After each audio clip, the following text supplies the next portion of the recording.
Hello friends, good morning. ધોરણ 12 વિષય વાણિજ્ય વ્યવસ્થા અને સંચાલન. એમાં જોઈએ આપણે ચેપ્ટર 5 કર્મચારી વ્યવસ્થા. એમાં વાત કરીએ આપણે પ્રસ્તાવના.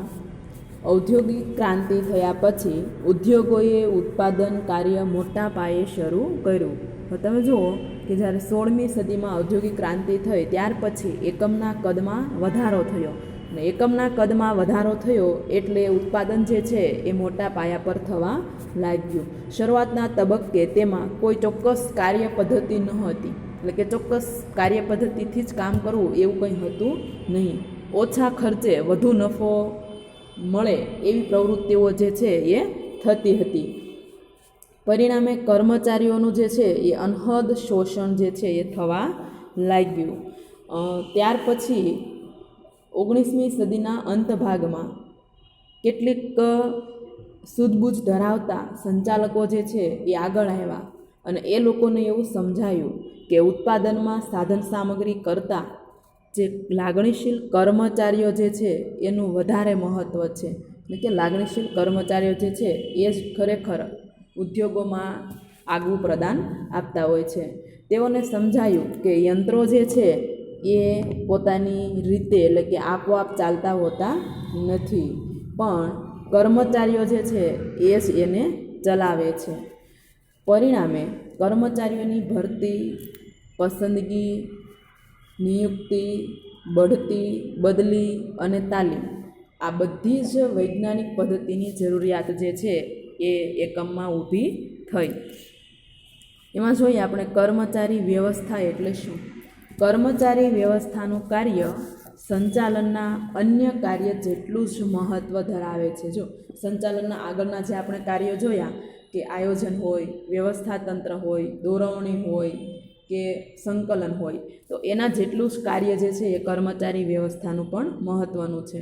તે વ્યક્તિ વિકાસની પ્રક્રિયા છે. જો શું કીધું કે આ જે છે એ વ્યક્તિ વિકાસની પ્રક્રિયા છે, વ્યક્તિનો વિકાસ કરે છે. અગાઉ સંચાલનમાં માનવ તત્વને જોઈએ એટલું મહત્ત્વ જે છે એ આપવામાં આવતું નહોતું, પણ એકમમાં આયોજન શ્રેષ્ઠ રીતે કરવામાં આવ્યું હોય અને વ્યવસ્થા તંત્રની રચના યોગ્ય રીતે કરવામાં આવી હોય, પરંતુ જો કર્મચારીઓને અયોગ્ય પસંદગી અને તાલીમમાં ખામી હોય તો કોઈ પણ ધંધાકીય એકમ સફળ થઈ શકતું નથી. જો શું કીધું કે તમારા એકમમાં આયોજન જે છે એ બહુ વ્યવસ્થિત રીતે થયેલું હોય, અને વ્યવસ્થા તંત્ર જે છે એ પણ બહુ વ્યવસ્થિત ગોઠવાયેલું હોય, પરંતુ તમે એમાં કામ પર મૂકેલા કર્મચારીઓ જે છે એ અયોગ્ય, એટલે કે કામને લાયક ન હોય, અથવા તો એને તાલીમ આપવામાં આવેલી હોય એ તાલીમમાં ક્યાંક કચાશ રહી ગઈ હોય અથવા તો ખામી રહી ગઈ હોય, તો એકમ જે છે એ સફળ થઈ શકતું નથી. એકમની સફળતાનો આધાર કર્મચારીઓની કામ કરવાની શક્તિ અને વૃત્તિ પર છે. જો શું કીધું કે એકમમાં જે કર્મચારીઓ છે એ કર્મચારીઓની સફળતાનો આધાર જે છે શેના ઉપર છે, તો કે શક્તિ અને વૃત્તિ પર રહેલો છે. એની કામ કરવાની તાકાત કેટલી છે, અને વૃત્તિ એટલે દાનત, એની જે કામ કરવાની ક્ષમતા કેટલી છે અને દાનત કેવી છે, એની વૃત્તિ કેવી છે, એના ઉપર એકમની સફળતાનો આધાર જે છે એ હોય છે. કર્મચારી વ્યવસ્થા એ એકમમાં કામ કરતા કર્મચારીઓ સાથે સંબંધ ધરાવતી પ્રક્રિયા છે.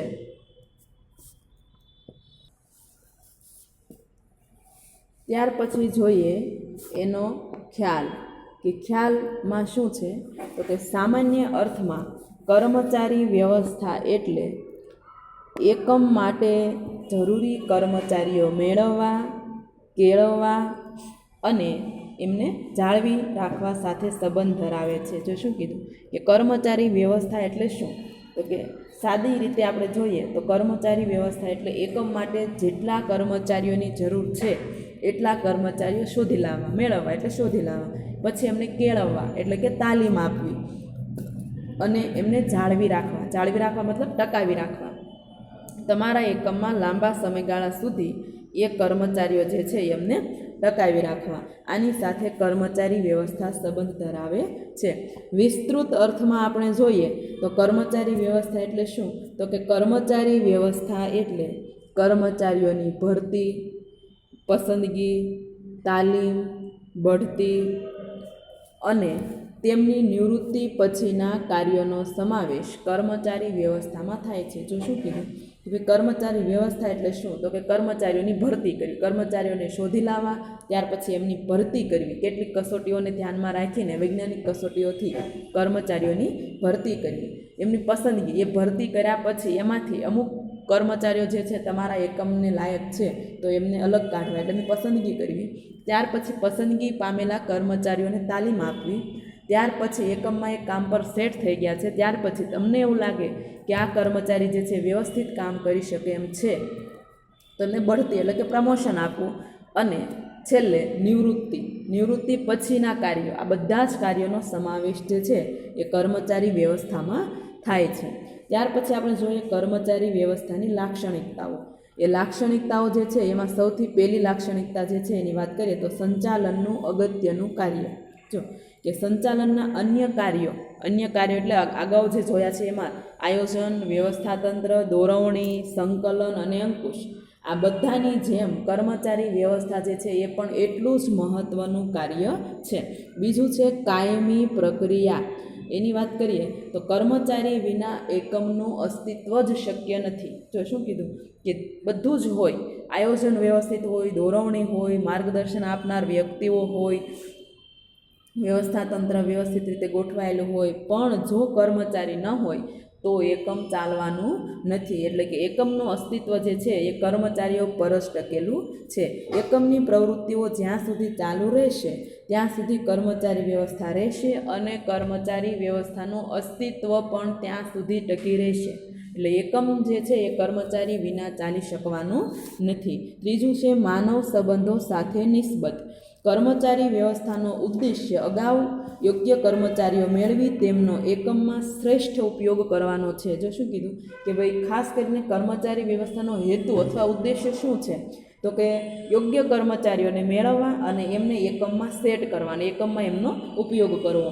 કર્મચારી ઉત્પાદનનું એકમાત્ર જીવંત સાધન છે. જો શું કીધું કે ઉત્પાદનના જે સાધનો છે 4 કે શ્રમ, મૂડી, નિયોજક અને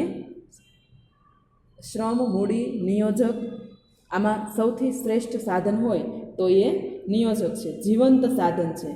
તેને લાગણી અને સ્વમાન છે. તેની સાથે માનવતાભર્યું વર્તન અપેક્ષિત છે. જો માનવતાભર્યું એટલે કે એમની સાથે માણસ તરીકેનું વર્તન કરવું જોઈએ, માણસ છે અને એ પાછું જીવંત છે અને લાગણીશીલ છે. એટલે કર્મચારી વ્યવસ્થા જે છે એ માણસ સાથે સંબંધ ધરાવે છે. ત્યાર પછી ચોથું છે પ્રવૃત્તિઓ ગતિશીલ બને.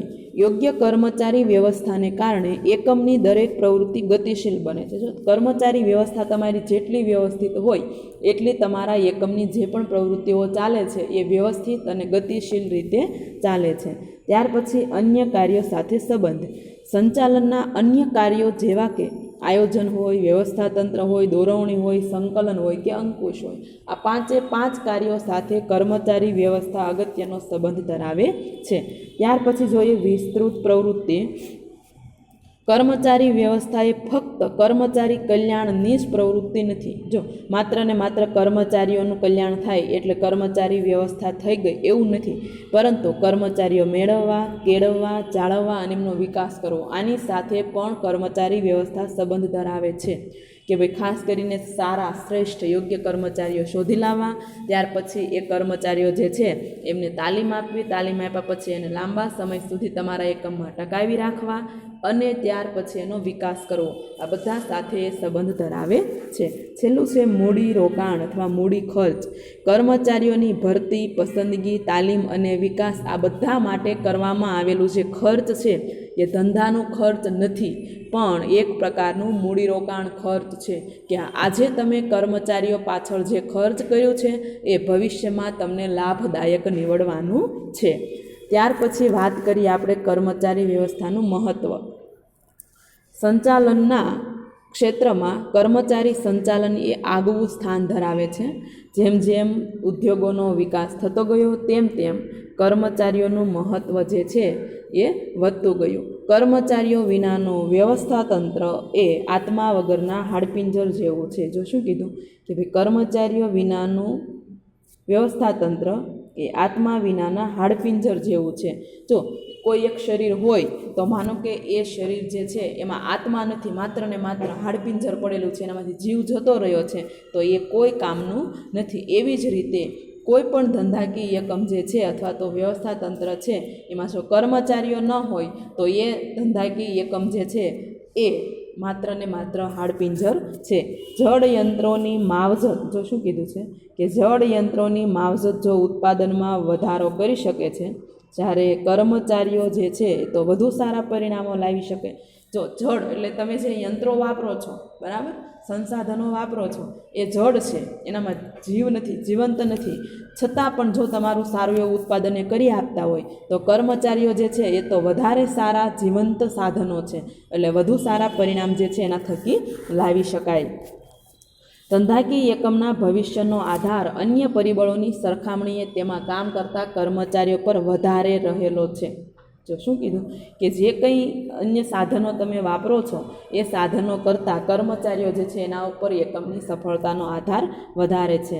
તેઓ એકમાત્ર એકમનું જીવંત સાધન છે અને ભૌતિક સાધનોની કક્ષામાં એને આપણે મૂકી શકતા નથી. જો શું કીધું કે એ જે છે ભૌતિક જળ સાધનોની સરખામણીમાં એને મૂકી શકાય નહીં, કારણ કે તેઓમાં લાગણી અને સ્વમાન છે. જો શું કીધું કે લાગણી અને સ્વમાન બંને બાબતો જે છે કર્મચારીઓમાં છે. અલગ અલગ આવડત, હોશિયારી અને સમજણ પણ એનામાં છે. એટલા માટે એવું કહેવાય કે તમે તમારા કર્મચારીઓને સાચવો. જો શું કીધું, તમે તમારા કર્મચારીઓને સાચવો, તેઓ બાકીની બધી જ બાબતોમાં તમારો ખ્યાલ રાખશે. જો તમે કર્મચારીઓને સારી રીતે સાચવતા હશો તો કર્મચારીઓ તમારું આખું એકમ જે છે એ વ્યવસ્થિત રીતે સાચવી લેશે. એના મહત્ત્વના મુદ્દામાં જોઈએ તો સૌથી પહેલો મુદ્દો છે ચાલક બળ. સંતુષ્ટ અને કાર્યનિષ્ઠ કર્મચારીઓ એકમનું ચાલક બળ છે. ઉત્પાદનના અન્ય સાધનો સાથે કર્મચારીઓ હોય તો જ ધ્યેય સિદ્ધિમાં સરળતા રહે. જો ચાલક બળ જે છે એ કોણ છે તો કે ખાસ કરીને આ કર્મચારીઓ છે. માનો કે સાયકલ છે તો સાયકલનું ચાલક બળ કયું છે તો કે એના પેડલ છે, તો એ પેડલ જે છે ચાલક બળ છે, એના થકી સાયકલ ચાલે છે. તો કોઈ પણ ધંધાકીય એકમમાં તમે જો અન્ય સાધનોની સરખામણીએ કર્મચારીઓ જે છે એ ચાલક બળ છે. કર્મચારીઓ વ્યવસ્થિત ચાલશે તો જ બાકીના બધા સાધનો વ્યવસ્થિત રીતે ચાલશે. બીજું છે પ્રવૃત્તિઓ ગતિશીલ રહે. યોગ્ય કર્મચારી વ્યવસ્થા ધંધાકીય એકમની દરેક પ્રવૃત્તિઓને ગતિશીલ બનાવે છે. જો કર્મચારી વ્યવસ્થા વ્યવસ્થિત રીતે ગોઠવાયેલી હોય તો બાકીના બધા જ કાર્યો વ્યવસ્થિત રીતે ચાલશે. ત્યાર પછી ત્રીજું છે સંચાલનના અન્ય કાર્યો માટે જરૂરી. સંચાલનના અન્ય કાર્યો જેવા કે આયોજન, વ્યવસ્થાતંત્રની રચના, સંકલન, દોરવણી અને અંકુશ, આ બધા જ કાર્યો જે છે એના માટે કર્મચારી વ્યવસ્થા બહુ જ મહત્ત્વનો બાબત ગણાય છે. ત્યાર પછી જોઈએ એકમના હાથ અને પગ. સંચાલનમાં આયોજનનું કાર્ય માનવ શરીરના મગજ જેવું સ્થાન ધરાવે છે. જો શું કીધું કે ભાઈ આયોજન જે છે એ માનવ શરીરમાં છે મગજનું કામ, મગજ જે કામ કરે છે એ કામ વ્યવસ્થાતંત્રમાં આયોજન કરે છે. તો કર્મચારી વ્યવસ્થા જે છે એ માનવ શરીરના હાથ પગ છે. શું કીધું કે આયોજન જે છે એ મગજ છે ધંધાકીય એકમનું, અને કર્મચારી વ્યવસ્થા જે છે એ હાથ પગ છે. એટલે એમના વિના એક પણ પ્રવૃત્તિ જે છે એ શક્ય બનતી નથી. ત્યાર પછી જોઈએ આપણે કર્મચારીઓમાં સંતોષ, કે કર્મચારીઓની ફરિયાદો, મુશ્કેલીઓ આ બધાને સમજીને તેમનો ઝડપી નિકાલ જે છે એ કરવો જોઈએ. એકમના કાર્યોનું યોગ્ય આયોજન બને અને તે કાર્યની યોગ્ય વહેંચણીને કારણે કર્મચારીઓમાં સંતોષની લાગણી ઊભી થાય છે. જો શું કીધું કે ભાઈ કોઈ પણ કર્મચારી હોય તો એ કર્મચારી જે કંઈ ફરિયાદો કે જે કંઈ સમીકરણો લઈને આવે છે એનું યોગ્ય સોલ્યુશન જે છે એ કરી આપવું જોઈએ, તો જ કર્મચારી જે છે એ સંતુષ્ટ થઈને કામગીરી કરશે. ત્યાર પછી સંબંધોમાં સંવાદિતતા. યોગ્ય કર્મચારી વ્યવસ્થાને કારણે એકમમાં સંતોષકારક વાતાવરણ ઊભું થાય છે. તેથી માલિક અને કર્મચારી આ બંને વચ્ચેના સંબંધો જે છે સંવાદિતતા ભર્યા જળવાઈ રહે છે. જો શું કીધું કર્મચારી વ્યવસ્થા તમે યોગ્ય રીતે ગોઠવી હોય, યોગ્ય કર્મચારીઓની પસંદગી કરી હોય તો એકમમાં સંતોષકારક વાતાવરણનું નિર્માણ થશે અને એના કારણે માલિક અને કર્મચારી આ બંને વચ્ચે જે છે એ સારા એવા સંબંધો જળવાઈ રહેશે. ત્યાર પછી એકમની પ્રતિષ્ઠામાં વધારો. સંતુષ્ટ અને કાર્યનિષ્ઠ કર્મચારીઓ એકમની અમૂલ્ય સંપત્તિ છે અને ધંધાકીય એકમની પ્રતિષ્ઠામાં વધારો કરે છે. જો જેટલા કર્મચારીઓ તમારા એકમમાં વધારે સારા એટલું તમારા એકમની પ્રતિષ્ઠા જે છે માર્કેટમાં વધુ સારી ઊભી થશે. ત્યાર પછી સતત ચાલતી પ્રક્રિયા. કર્મચારીઓ વિના એકમનું અસ્તિત્વ શક્ય નથી. જો જ્યાં સુધી કર્મચારીઓ હશે ત્યાં સુધી જ એકમ ટકી રહેશે. જ્યાં સુધી એકમની પ્રવૃત્તિઓ ચાલુ રહે ત્યાં સુધી કર્મચારીઓ રહેશે અને કર્મચારી વ્યવસ્થાનું અસ્તિત્વ પણ રહેશે. એટલે કર્મચારી વ્યવસ્થા જે છે સતત ચાલતી પ્રક્રિયા છે. જેમ આયોજન સતત ચાલતી પ્રક્રિયા છે એમ કર્મચારી વ્યવસ્થા પણ સતત ને સતત ચાલતી પ્રક્રિયા છે. ઓકે, અહીંયા સુધી આપણે રાખીએ. આપ સૌનો આભાર.